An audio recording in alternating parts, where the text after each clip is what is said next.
But you see, under the amendment that has been brought by Honorable Ndonya, for some reason, the full stop ends with matters with legal affairs, and public prosecutions has been deleted. I don't understand, the Honorable Ndonya has not explained why the cabinet secretary here is no longer in charge of cabinet prosecutions. I actually would have loved to see Honorable Ndonya defining the cabinet secretary in a better way, because even the current definition is not good enough. Because, Madam Speaker, who is the cabinet secretary responsible for legal affairs? When you look at it, is the Attorney General under the laws of Kenya actually a cabinet secretary? Because there are three categories of people who sit in cabinet under Article 152. One is the president, who is not a cabinet secretary. The second one is the deputy president, who is not a cabinet secretary. And the third one is the Attorney General. Then the fourth category is cabinet not more than 22 cabinet secretaries. So in our law, can we actually say that we leave a responsibility to a cabinet secretary, when in fact at the back of our minds we mean that is the Attorney General? But at any rate, the Honorable Ndonya should just have left it there the way it is, because when you add and public prosecutions, that at least points to the direction of the Attorney General. If you leave it at legal matters, you don't know who is responsible or who is not responsible for legal matters. So that particular amendment on the definition of cabinet secretary does not succeed. Madam Speaker, I don't know whether the honorable members have actually tried to internalize what is the meaning of this amendment. The first thing is to create a situation of sex education. And you know, when you say that the cabinet secretary shall do this, that would not have been very bad in itself. But when you start saying that the cabinet secretary shall consult with the cabinet secretary for education, you are bringing these things to school. And Madam Speaker, when you bring these matters to school and you have not done public participation, that brings a very dangerous situation. In the first place, all of us know that these are matters that are hotly debated. The honorable member who was moved might belong to the Seventh-day Adventists. The seconder might belong to the Second Adventist, a church with a very high conscience. I don't believe that has been consulted. There are many people who still have an objection with bringing legal and with sexual education to schools. And I think that these matters should have been left. If you want to live with the cabinet secretary, don't involve the cabinet secretary in charge of education. Leave him out of this thing, because we still have not resolved the issue of whether sex education should be part of our curriculum.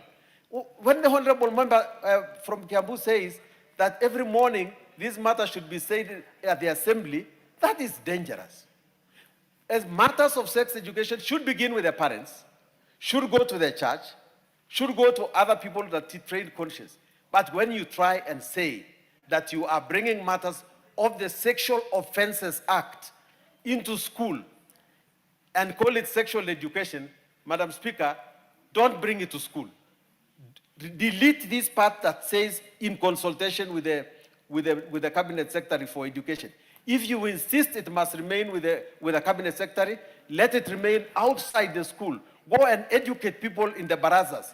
Go and educate people on TV. Go and educate everybody elsewhere, but don't bring it to school.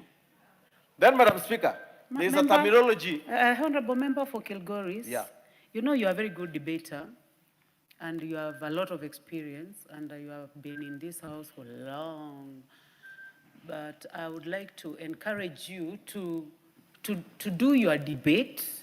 I mean, you can raise all the objections, but you can avoid criticizing Oh. what the other members have said. Because they also have a right to debate. I think...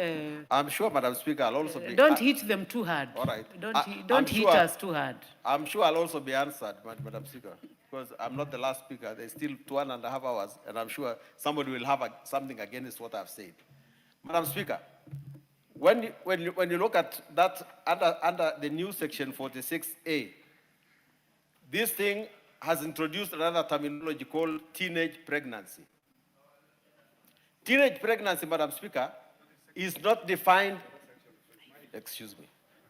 The teenage pregnancy is not defined in the law as it is today. At least it is not defined in the Sexual Offences Act. So what is teenage pregnancy, Madam Speaker? Teen in itself talks about 13, 14, 15, 16, 17, 18, 19.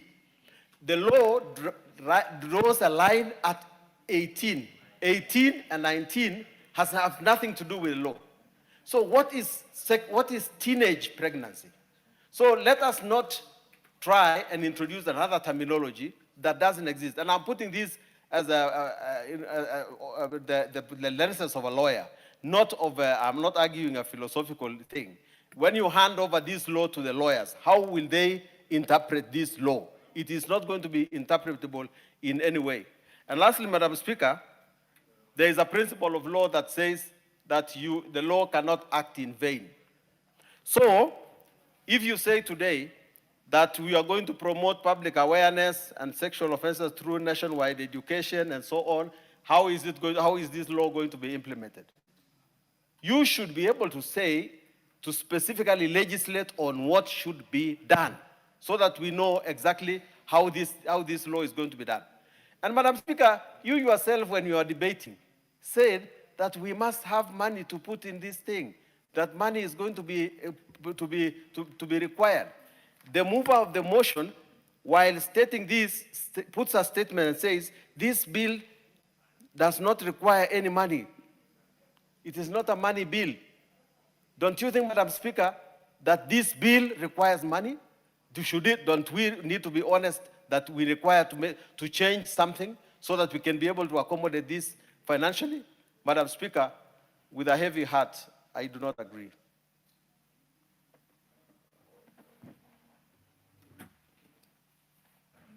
Thank you, Member for Kilgoris.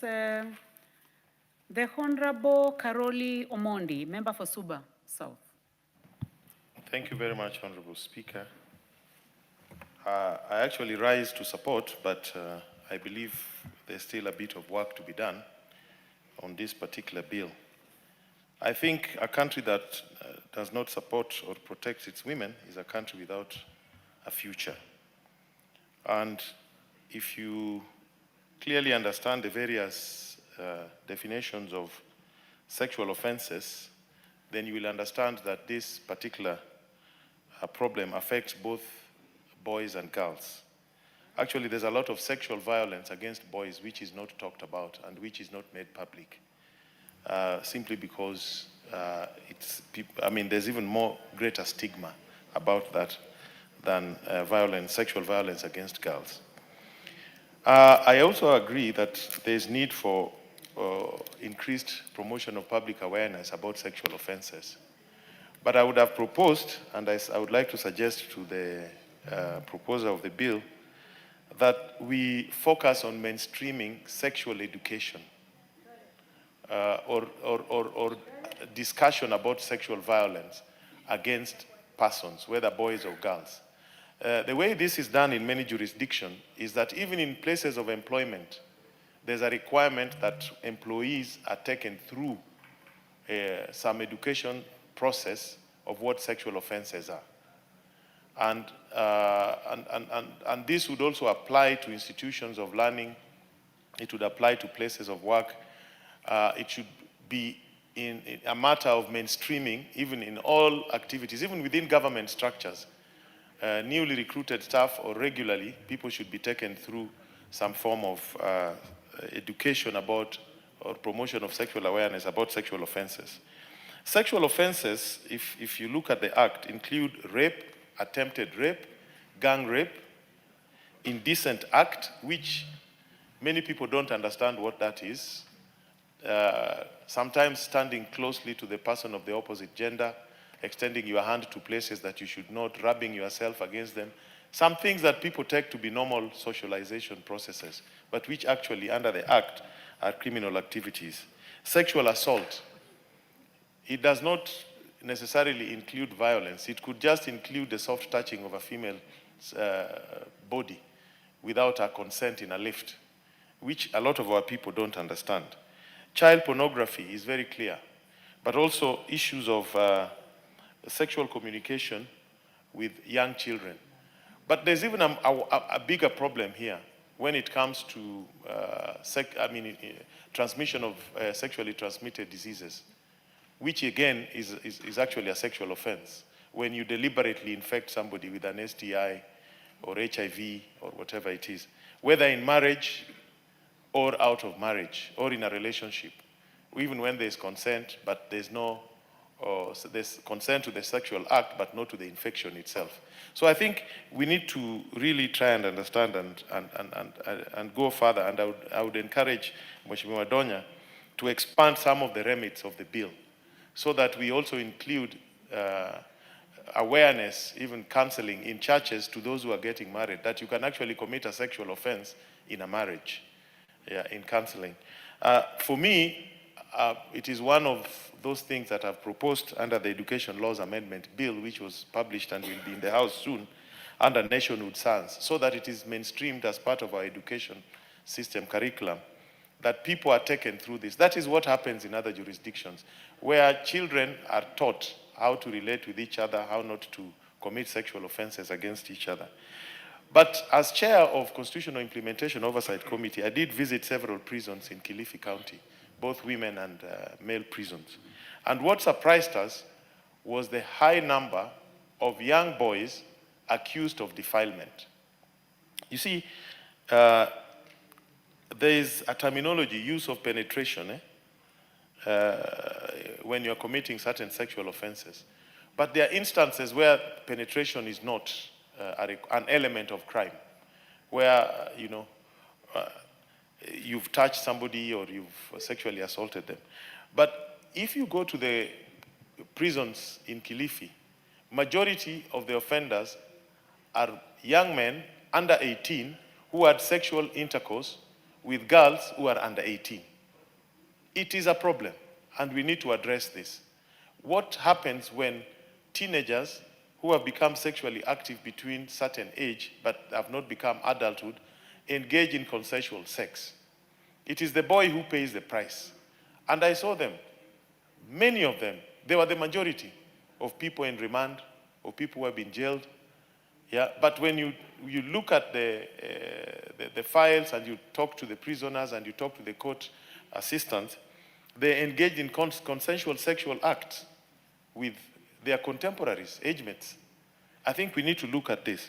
The other issue that I think we need to propose, Honorable Donya, that we look at, is to expand the remit of this bill. You see, there is sexual harassment and sexual exploitation, where those in authority actually use their positions and power to extort sex from those who report to them. It's mostly common in positions of employment, or even as a politician, you are working in your constituency, you intimidate women, whether male or female. It's not just the men who extort sex. Females also extort sex and use their positions of authority to force those who work for them into sexual relationships. And some have become very notorious in this country. But there is a new element of sextortion, where you are not, it's not an act where the person coercing the other into sexual relationship is in power. Where somebody deliberately distorts your image online, yeah, creating images that you are engaged in sexual activity, or you are in relationships with them, or they remove your clothes, mix and match the pictures and expose your nudity, or in circumstances where they blackmail you, where they found you holding hands with somebody, or they have a picture of you and they extort money from you. I think we need to include this as well in the Sexual Offences Act. the act of sextortion as another element of this crime. And because for that latter one, you don't have to be in authority with anybody. You just have, anybody can do it. There's also this other issue that is very common, where people of the Muslim faith, the girls are abused, are sexually assaulted, or harassed, or raped, and then the matter is then resolved without a court process. Actually, in some instances, the girls are then forced to marry those who raped them.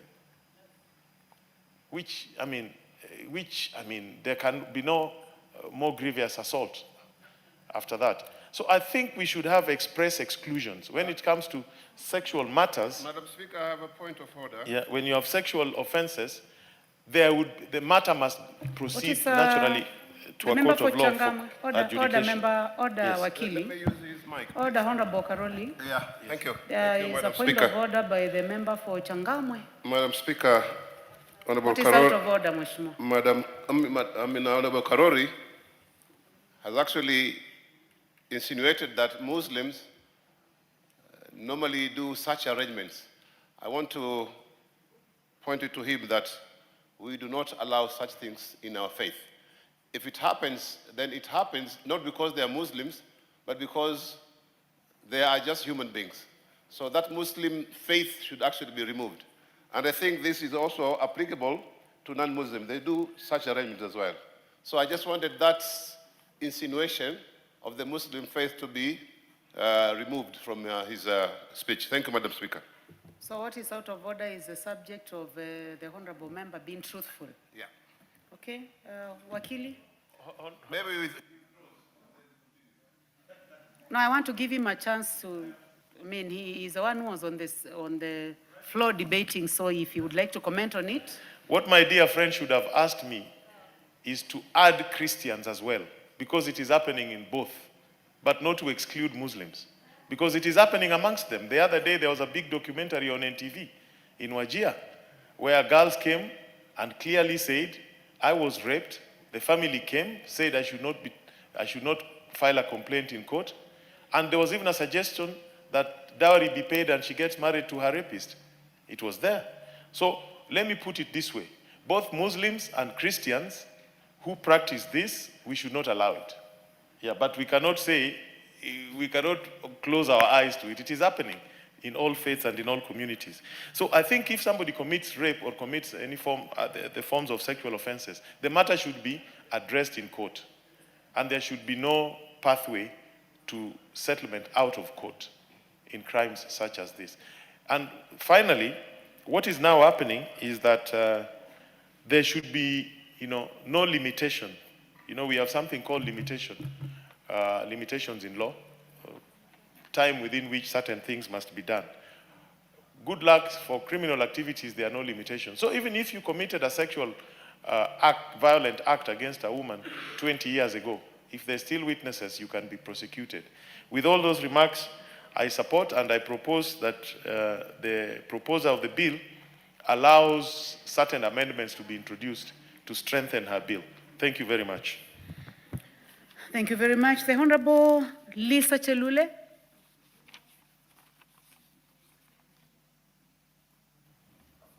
Honorable members, since I see interest in this bill, you may choose to speak for 5 minutes instead of going up to 10, so that those of you who have expressed interest can have an opportunity to speak. You may proceed. Bearing in mind that we did not set limit for how long you can speak, we can go up to 10 minutes. But for the interest of other members, you can choose to summarize so that more of you can talk. Okay, asante, Madam Speaker. Ningetaka kuongea kuhusu hii sheria ambaye inahusu jinsia na mambo yao ya kimaisha. Na kabla sijaongea, ningependa kupongeza Mheshimiwa kutoka Kisii County, Mheshimiwa Donya, ambaye ameleta sheria ya kuleta amendments ama marekebisho katika sheria iliyoko. Na ni mambo ya maana sana, mambo ya kufunza watu, mambo ya kuelimisha wananchi, kuelimisha watu wazima, kuelimisha watoto hata kwa shule. Nataka kusema wakati Mheshimiwa Sunguli amesema hii masomo ya kuelimisha watu mambo ya unajizi na mambo kama hayo, siwezi kuunga mkono. Ningependa sana masomo ipelekwe kwa shule. Nimesikia Mheshimiwa Karoli ameongea, amesema kuna mahali watoto wachanga wanafanya mambo ya unajizi ama wanafanya mambo ya ngono na ni watoto wadogo. Na hii inafanyika katika shule ama nyumbani. Kuna haja sana tuwe na elimu ya kutosha. Napoongea Madam Speaker ama mwenyekiti, ninaongea nikielimisha sasa wazazi. Mheshimiwa wa Nandi County aliongea na akasema kuna wale ambaye wanafanya makosa wakati mtoto yao ama yeye mwenyewe amenajisiwa, kuoga ama kuosha manguo zao za ndani. Hiyo nataka kuangalia kwa umakini sana. Waelimishe kwamba wasioge kabla hawajaenda polisi na wasioshe manguo zao, sababu hii ndio evidence ambayo itapelekwa kotini.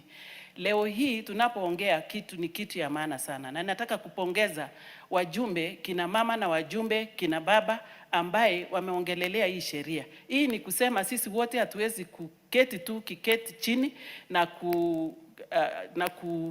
kuanza kufikiria ama kuanza kuichukulia kwamba kila kitu ni sawa. Unajizi ni kitu mbaya sana na hatungetaka iendelee. Hata sisi kama wajumbe ambaye tunaketi kwenye hii bunge, wanaume kwa wanawake, hakuna mtu anaweza furahia mtoto yake akinajisiwa ama kulawitiwa kama ni kijana. Hakuna mtu anafurahia mambo kama hiyo, ama ya mtoto ya kijirani ama ya shule fulani. Hakuna mtu anapenda mchezo kama hiyo, na inafanyika. Kwa hivyo katika sheria yetu tuko na sheria ya kutosha, lakini imefika wakati ambaye inafaa turekebishe, inafaa tuboreshe sheria ambaye hiko. Na Mheshimiwa Donya ameelimishwa na Mheshimiwa Karoli ameelimishwa kuhusu sheria ambaye imeletwa na Donya kwamba inafaa inoneshwe, inafaa kuboreshwa zaidi. Kwa hivyo inafaa Mheshimiwa Donya tuketi pamoja tena kabla haijafikwa masomo, hatujafikia masomo ya 3. Member for Nakuru County, are you trying to call the Honorable Karoli Omondi Caroline? No, nimesema Omondi, nimesema Karoli, sikusema Omondi, but I know his name is Omondi Karoli. Sikusema Caroline, but I think Karoli is the opposite of Caroline or what? I don't know, but he's Karoli. I mentioned Mheshimiwa Karoli.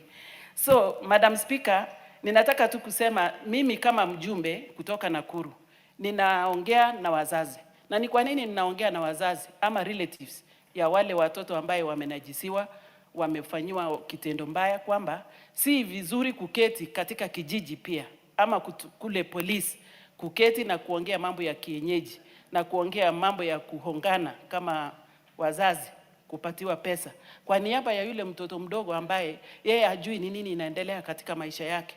Na katika hii sheria pia ninaona kama ni vizuri pia kuweka yale maongeo ambaye watu wanaweza kuamua kuongea tu kusema okay, wacha tuwapatie ng'ombe, wacha tuwapatie pesa, wacha hata mwenye alifanya hivyo aendelee kuwa msichana. Hiyo sio suluhisho. Lazima kila mtu ajue mambo ya unajisi ni makosa na kuna sheria ambayo inaweza kufungwa miaka mingi sana. Na ningependa tu kuchukua hii nafasi niambie Mheshimiwa Donya kwamba tuketi tena tuangalie mambo ambayo tunaweza kutaja kabla hatujapitisha hii sheria ambayo umelete kwenye bunge hii. Otherwise nasema asanteni sana wajumbe ambao wameongea positively, na kitu ambaye ningesema Madam Speaker ni waziri husika ihakikishe kwamba elimu ama sensitization, elimu kuhusu hii mambo iendelee, iwe a program.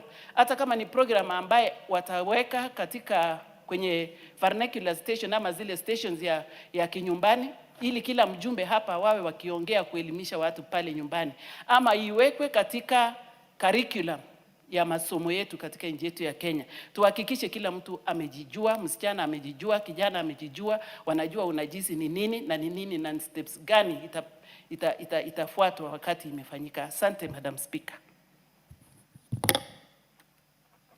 Naunga mkono. Asante. Mheshimiwa Eric Wamumbi, mbunge wa Mathira.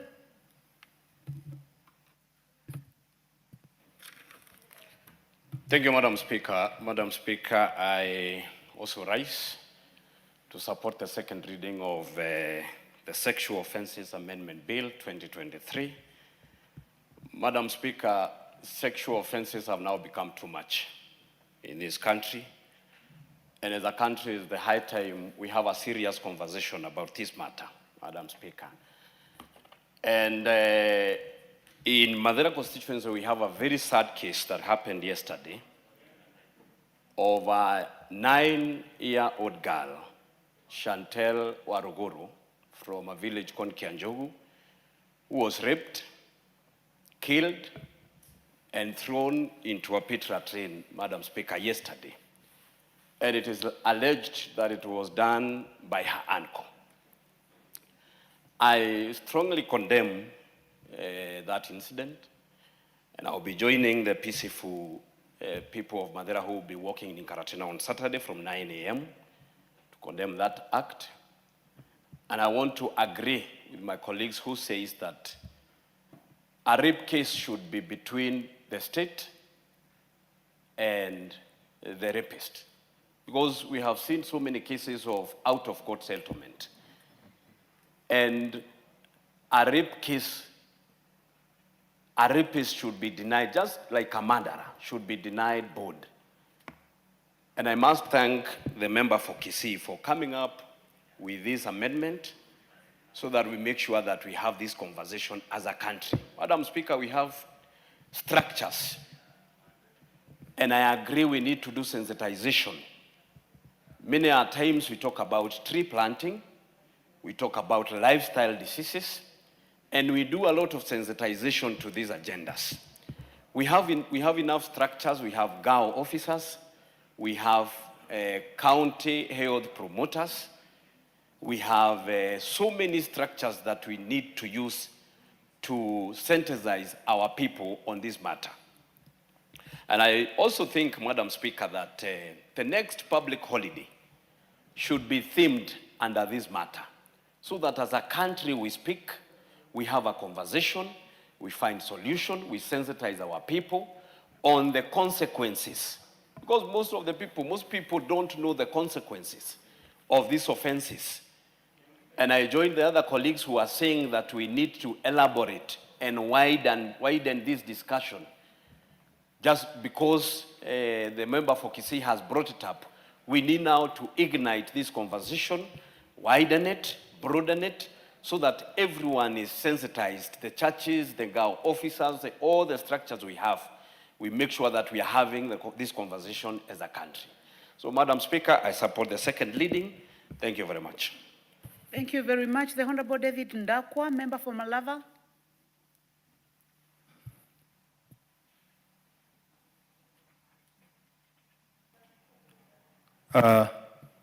Thank you, Madam Speaker, and I'd like to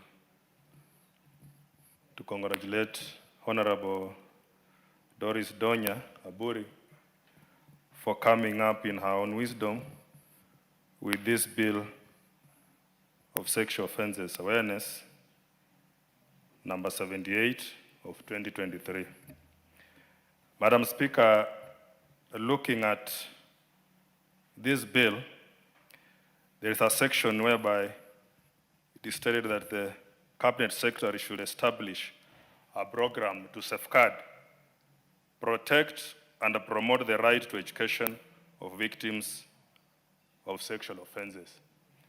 Madam Speaker, that one is the best we can hear from the bill, because if it aligns with the acting constitution,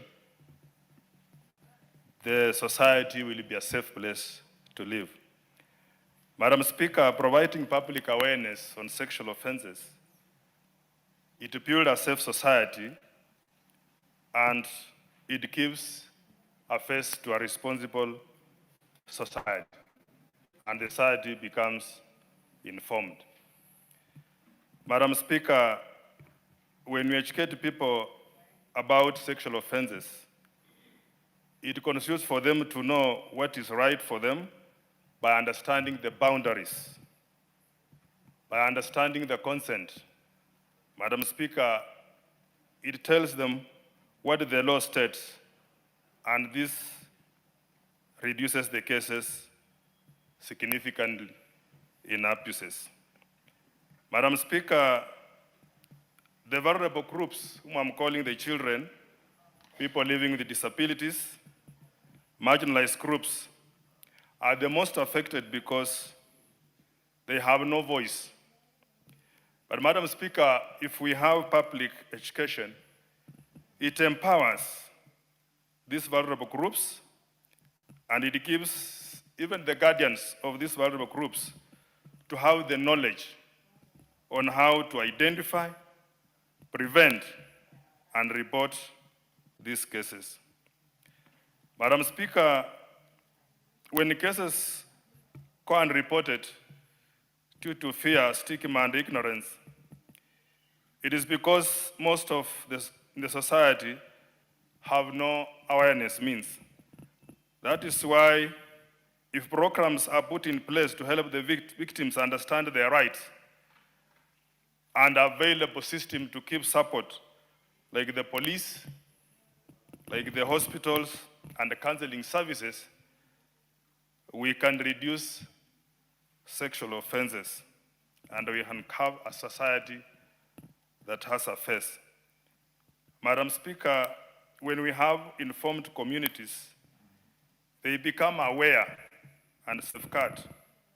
Even where Honorable Sonkoli says they should not be taken to schools, at that early age is when one needs to understand and grasp well what it means for them to have a dignified life. So it can be extended to churches, to schools, and even working places. We might think they are responsible people, but when they go mad sometimes, or maybe having some issues, their moral understanding, normally there is a decay at working places. And even in public places, we need to take their awareness to the society so that we can live a dignified life. Madam Speaker, I'm up to support this because cultural taboos are often prevented upon discussion. But with public awareness, we can have these sexual offenses discussed amicably by creating safe environment or safe spaces for the victims to air out what they have gone through in the name of experiences as a show, as a learning processes to others, so that we can have an open society where discussions are available. Madam Speaker, as I conclude, educating citizens about laws of sexual offenses, it helps people to understand the consequences of the committed crimes and the seriousness that it deserves for them to understand. They might get into reduction because of the penalties involved.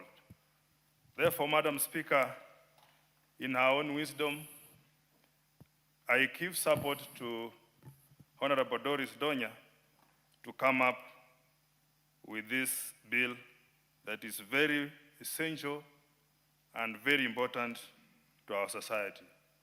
Thank you, Madam Speaker, for the opportunity. Thank you very much. The Honorable Elizabeth Kailemia, member for Meru County. Thank you very much, Madam Speaker, for giving me this opportunity. And thank Doris Donya for bringing this up once more for the second reading. I really don't know what to say because this thing is so rampant. And to my opinion, I think we need to emphasize more on awareness, advocacy, anything we can do to make the public aware that they have rights, particularly those who have been defiled. In my area, I had a girl who was raped and several others clapping as the girl is being raped. And It was so sad that fine morning when I learned of that episode. It was so sad, and the girl hid herself because obviously the family didn't want to be embarrassed. So the girl had to hide. She also didn't want to be known. And it has taken such a long time even to catch the culprits. Even today, I think they are still at large. They have not been taken to the police because the girl in the first place was not cooperating. So that's why I really want to emphasize. Let's create some awareness to our people, particularly the parents who want to hide this sin, knowing very well their girl was defiled by their uncle or even the brother or the father, and still they want to hide this thing. So somebody talked about adding more money in the budget for awareness. I would really support that. And thank Doris Donye so much, because in my place, I don't know what has happened lately. Well, we are thinking about the girl, the boys who are being defiled on the other side. So it's not only for girls, but even boys being defiled by their fellow men or something like that. And we talked of sex education. And I could see Mheshimiwa Sankuli doesn't want to talk much about it, but I think it's about time. It has been brought up in Parliament, even before I was here, many times. Do we need to have sex education in our schools? I would say yes, because those poor girls and even those poor boys, they really don't know what is happening to them. And of course, they are made to keep quiet. But if they know that their state is supporting them, will defend them, will protect them, I think they will be able to come up and talk about it. I think there are more people outside who have not come up to talk than those who have even talked about it. It's so rampant everywhere, as somebody mentioned, even the whole world. But let's take care of our people, not only children, but even grown-ups. And again, Donya, thank you very much, Mheshimiwa, for bringing this up at this time. Thank you. Thank you very much. The Honorable Beatrice Adagala, member for Vihiga. Thank you, Madam Speaker, for giving me this opportunity also to speak on the sexual, on the bill that Honorable Donya wanted it be amended on sexual offense amendment bill. I want to say that actually there is a very big problem across all counties, whereby we are having a lot of sexual offenses taking place. Our small girls are being raped left and right. There are several cases you get somebody even raping a 2-year-old child. You wonder, is that one mature enough to know anything to do with the sex issues and so forth? This bill has come up at the right time, this amendment. It has to be done, and I'm really supporting it. We want it to go through so that measures can be taken. Teachings should be done everywhere. I saw a member rising on a point of order. I think we have to teach everywhere, be it in mosques, be it in churches, be it in schools, everywhere. This issue must be addressed because it is becoming too much. It's all over. People don't even have respect for others. You even see an old woman raping a young boy. It is becoming rampant, and this one even should be declared a national disaster, which must be handled all over, and the minister must arrange for it to be taught everywhere, be it even the chiefs, be it in the chiefs' barazas, even the village elder barazas, because we have had cases whereby young girls are defiled by old people, and even grandparents. A grandfather defiles a grandchild who is age 5 and below. Now, surely, the society, I always see cultural festivities all over when it's coming towards the end of the year. The elders, why can't they teach these people to know that you are not supposed to rape a small kid. You are not supposed to have sex with your granddaughter or your daughter or your son. This thing, the society is going berserk. Something has to be done, and this is a national disaster. We have had cases whereby I saw a small girl being raped. They reported, and the case was solved. The mother could not come out to go and give evidence because she has been raped by an uncle. The stigma, what these people face. And even some women are told, if you go and report your brother-in-law has raped this girl, you are all going to go. So people fear. The people tend to fear coming out and giving out reports as it is supposed to be done. And even in some police stations, girls go there with their parents, they are humiliated. They are not even assisted. But we want to thank some of these police stations now. We put up centers now. And even the police have trained a few women policemen and men who are handling such cases. So improvements are there in some counties, others not yet. Some counties we have put up GBV centers, others not yet. These sexual things, I don't know, it has to be all collective. Donya has brought it at the right time, and there is the implementation committee in this house. There are some bills, once are passed, we pass them here, they are never implemented. This thing we are crying of, sex with minor children, sex with the minor girls, boys, old women being raped right. We are having it rough, and especially us as women who are now commanding counties. You hear in this constituency there is a rape case all over. You run all over. It is becoming a difficult thing. The minister has to come up and do what is needed. We want to support this with everything, and I'm sure every Kenyan is supporting this. There's no Kenyan who will see the daughter, the aunt, the mother, or any other small child being mistreated. Madam Speaker, I now support this amendment that has been brought in by the MP for Kisii, Honorable Donya. We work on it, I support. The Honorable Jessica Mbalu.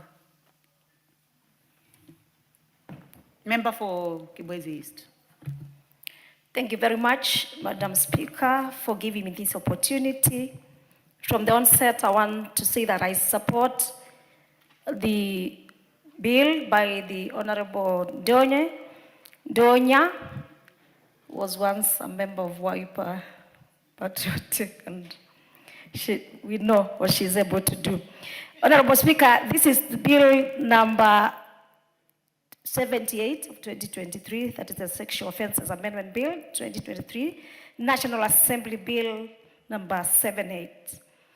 Madam Speaker, the Honorable Donya has really brought the definition of Sexual Offences Act, that is CAP 63R, and of course called upon the Cabinet Secretary, who is responsible for legal affairs, to promote public awareness on the sexual offenses through nationwide education, information, campaigns, and any other way such that the public is aware of the offenses. Honorable Speaker, she has brought the definition of sexual offense as an offense prescribed by the Act, talking of offenses which include rape, Madam Speaker, sexual assault, defilement, sexual harassment, among others. And so I say, even this bill, we are going to bring more amendments to make sure the bill is covering each and every area. Having listened to the member, there's so much input from the members, and I really want to associate myself, including recall my bill for in the last parliament. Order, the Honorable Jessica. Honorable members, I would like to take note that we have several members who are dedicated interest, including the Honorable Leo Njeru, the Honorable Marmwinyi, Caroline Ngelechei, and the Honorable Beatrice Kemei. I would like to encourage you to be available on Wednesday so that you can debate. The Honorable Jessica Mbalo will have as a balance of 8 minutes. So if you're available on Wednesday, you'll have an opportunity to be able to debate. Thank you, members who have participated. Honorable members. And the time now being 2 minutes past 1 p.m. This House stands adjourned until today, Wednesday, 11th of February at 2:30 p.m.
Brian, wait, go. Level moja.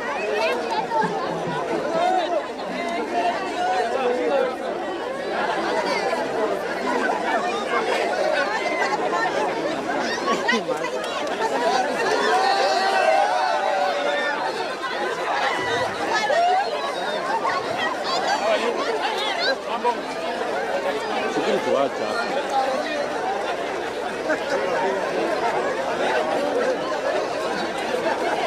Basi tunapokea Rais wa Jamhuri ya Kenya akija kuwekelea jiwe la msingi ili madarasa yaendelee kujengwa, masomo yaendelee. Karibu sana Mheshimiwa Rais. Wakiwa moja kwa moja na Naibu wa Rais Profesa Abraham Mure.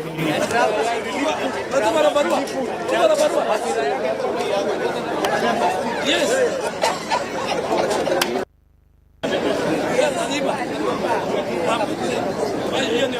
Karibuni kwa ndani ya mwingi. Professor, habari yako mwalimu? Very good. Asante sana. Hello, how are you? Habari yako Esther? How are you? Hello, how are you? Very good. Hi. How are you? Habari yako? Very good. Hello, how are you? Very good. You look familiar. Tunge. Karibu. Yes. Okay. How are you? Leo umezama. Basi Mheshimiwa Rais kwa maelezo.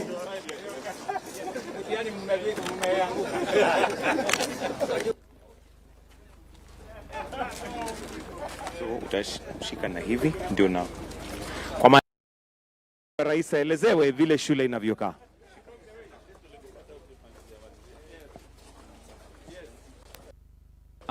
Welcome, Your Excellency.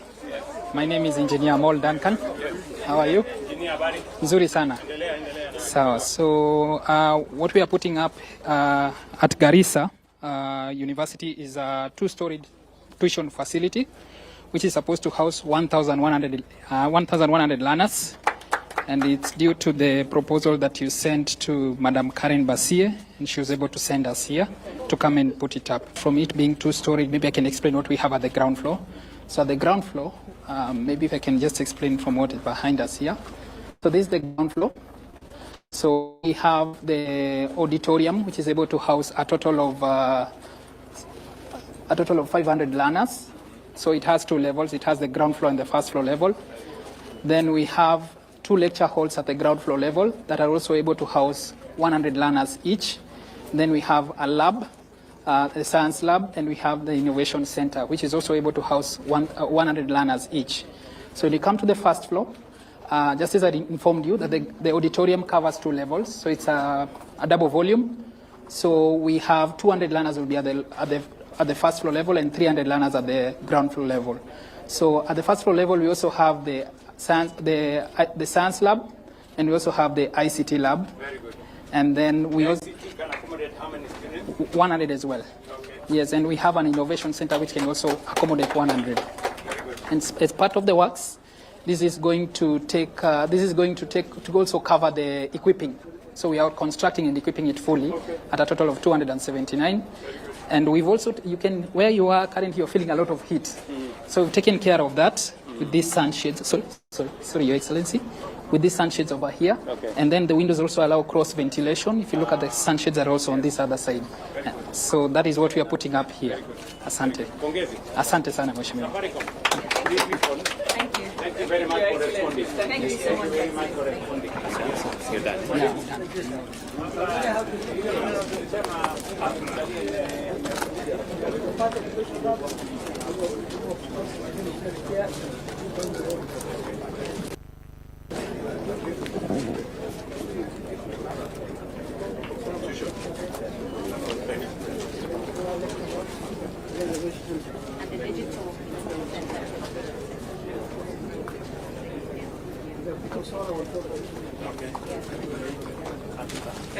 Basi sasa Mheshimiwa Rais ataenda kwa kufungua kwa bamba, ikiwa ishara ya kwamba tayari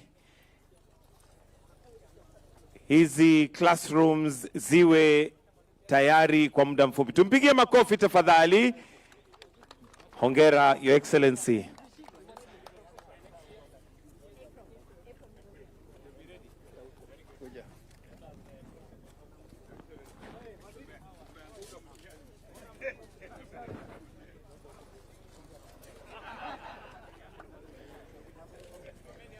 Basi watu wa Safaricom, wale wamewakilisha Safaricom kwa haraka.